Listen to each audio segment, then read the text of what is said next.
কারে কারে মারুম? তরে না ওরে? না না আগে তরে। আরে দোস্ত তুমি কই যাও? দেখা যাও আমি কেমনে ডান্ডি ফাটাস করি। তোমারে তো চিনলাম না মিয়া। জি, আমার নাম মিশকাত, আমি রসুলপুরের হাফিজ মাস্টারের ছেলে। কেমন আছিস ভাই? মাই কেমন আছে? জি ভালো। আয় এদিকে। এইবার বন্ধু কও কি জানি কইবার চাইছিলা? তুমি মানুষ খুন করেছো, তুমি খুনি। আরে এইরকম অনেক খুন করছি।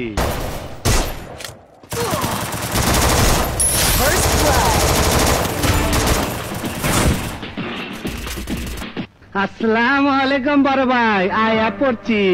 তুমি আপনারে চুমা দিবা, আপনার লগে কোলাকুলি করবার আইছি। মুখ সামনে কথা বল। আমার গায়ে কোন রকম আঘাত করলে তোকে কুকুরের মতো গুলি করে মারবে। কুত্তার বাচ্চা, তুই কইলিটা কি? তুই কইলিটা কি? এই